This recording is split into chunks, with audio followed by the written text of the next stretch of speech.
बदलापूरला जी घटना झालेली आहे ती अतिशय दुर्दैवी अशा प्रकारची घटना आहे.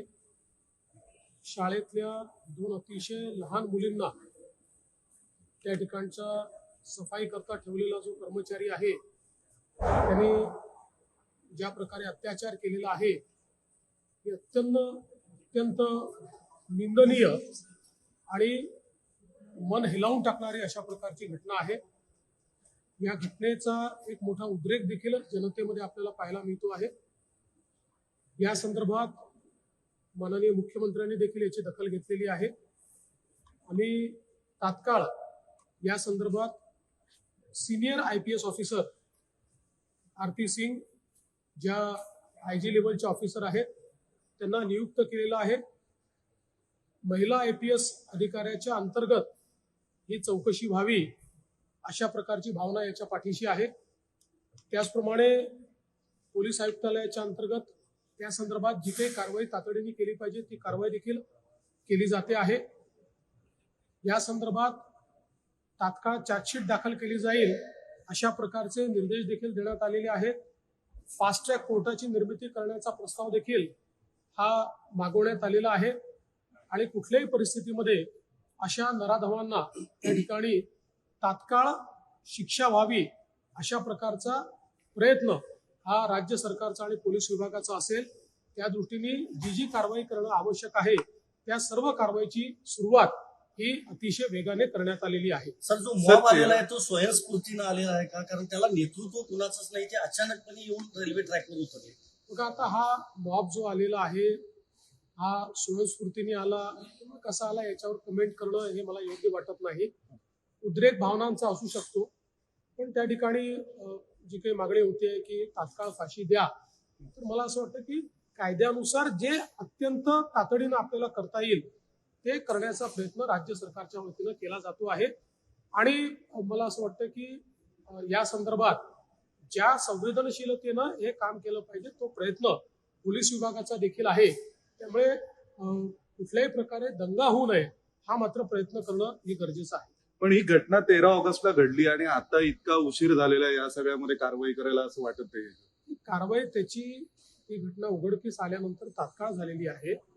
तथापि त्याच्यामध्ये जाणीवपूर्वक कोणी कुठली दिरंगाई केली आहे का, कोणी लपवून ठेवलं आहे का, या संदर्भातही चौकशी ही जी काही SIT आपण केली आहे ती करेल. किती दिवसांमध्ये ही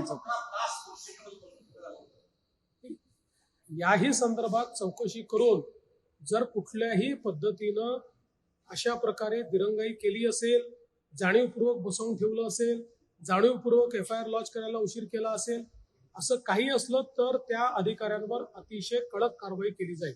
टाइम बाउंड असणार की इन्क्वायरी तर फार फास्ट करण्यात येईल, कारण आम्हाला या संदर्भात तात्काळ त्याची चार्जशीट दाखल करून फास्ट ट्रॅक कोर्टात ही केस सुरू करायची. सुप्रिया सुळेंनी तुमच्या राजीनाम्याची मागणी केली. त्यांनी म्हटलं मुख्यमंत्र्यांनी, गृहमंत्री आणि शिक्षण मंत्र्यांचा राजीनामा घेतला पाहिजे. असं आहे की मला एका गोष्टीचं दुर्दैव वाटतं की विरोधी पक्ष अशा गंभीर घटनांमध्येही केवळ राजकीय पोळी भाजण्याचा प्रयत्न करतात. संवेदनाहीन, ज्यांच्या संवेदना बोथट झाल्या आहेत अशा प्रकारचा विरोधी पक्ष आहे असं मला वाटतं. कारण किमान ज्यावेळेस अशा घटना घडतात त्यावेळी ते राजकारण करायचं नसतं, पण निव्वळ राजकारण, यांच्या मनामध्ये दुसरं काही नाही, यांच्या मनात केवळ राजकारण आहे. ते राजकारण आता त्यांच्या मनातलं बाहेर येतं. उद्धव ठाकरेंनी असं म्हटलंय की तिथे जो शाळेचा एक संचालक मंडळावरचा अधिकारी आहे तो भाजपचा पदाधिकारी आहे, सत्ताधाऱ्यांशी संबंधित आहे. मला असं वाटतं की उद्धव ठाकरे हे खरं म्हणजे राज्याचे माजी मुख्यमंत्री राहिलेले आहेत. त्यांच्यासारख्या व्यक्तींनी इतक्या खालच्या दर्जाला जाऊन राजकारण करणं हे त्यांना शोभत नाही. किमान अशा प्रकारच्या संवेदनशील घटना घडतात त्यावेळी जे मोठे नेते असतात त्यांनी राजकीय न वागता स्टेट्समन सारखं वागलं पाहिजे. त्यांनी राजकीय न वागता त्या ठिकाणी जनतेला काय दिलासा देता येईल आणि आपल्याला अशा प्रकरणात न्याय कसा मिळवून देता येईल अशा प्रकारचं वागायचं असतं, तशा सूचना करायच्या असतात. पण जसं मी सांगितलं, सुप्रियाताई असो किंवा उद्धवजी असो, यांना केवळ राजकारण करायचं आहे, त्यांना जनतेशी काही घेणं देणं नाही. सना मलिक यांची जी निवड झाली सर, त्याबद्दल काय भाजपमध्ये नाराजी आहे का? मग त्या संदर्भात माझी भूमिका मी स्पष्टपणे मांडलेली आहे आणि तीच भूमिका माझी आहे.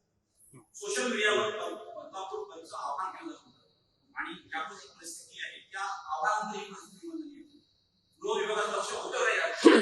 असं आहे की गृह विभागाचं पूर्ण लक्ष त्याच्यामध्ये होतं आणि हे कोण करत होतं, त्यात किती जेन्युनिटी होती की नव्हती, या सगळ्या गोष्टी आत्ता कमेंट करायच्या गोष्टी नाही आहेत. आत्ता आपल्याला तिथे कायदा आणि सुव्यवस्था कशी नीट राखता येईल या संदर्भात लक्ष देणं गरजेचं आहे. मुलीच्या कुटुंबाला न्याय कसा देता येईल याकडे लक्ष देण्याची आवश्यकता आहे. या बाकी गोष्टींच्या संदर्भातले काही गोष्टी आम्हाला माहिती आहेत, त्याचे खुलासे आम्ही नंतर करू. या संदर्भात अधिकाऱ्यांची बैठक वगैरे तुम्ही काय घेणार का? मी आणि सीएम साहेब आम्ही दोघंही सगळ्या अधिकाऱ्यांशी बोललेलो आहे. त्याचा कुठल्या ट्रॅकवरती न्यायची, किती फास्ट ते करायचं या संदर्भात सगळी सेन्सिटिव्हिटी त्यातली जी आहे, संवेदनशीलता आहे, त्यानुसार कारवाईचे आदेश देण्यात आले. दिल्लीमध्ये आज काय महत्वाचं काय? दिल्लीमध्ये काही महत्वाच्या बैठकांकरता मी आलेलो आहे. आमची एक बैठक झालेली आहे, अजून 1-2 ठिकाणी मी भेट देणार आहे आणि त्यानंतर परत विधानसभा बैठक आहे. प्रकाश आंबेडकर आता एक बोलताना म्हणले की मनोज जरांगे यांना पुढे करून मध्यंतरी दंगली घडवण्याचे सुद्धा काही प्रकरण सुरू होती तेव्हा गट चालू. या संदर्भात समजा प्रकाश आंबेडकर साहेबांकडे काही माहिती असेल तर ती त्यांनी द्यावी, गृह विभाग ती पडताळून पाहिजे.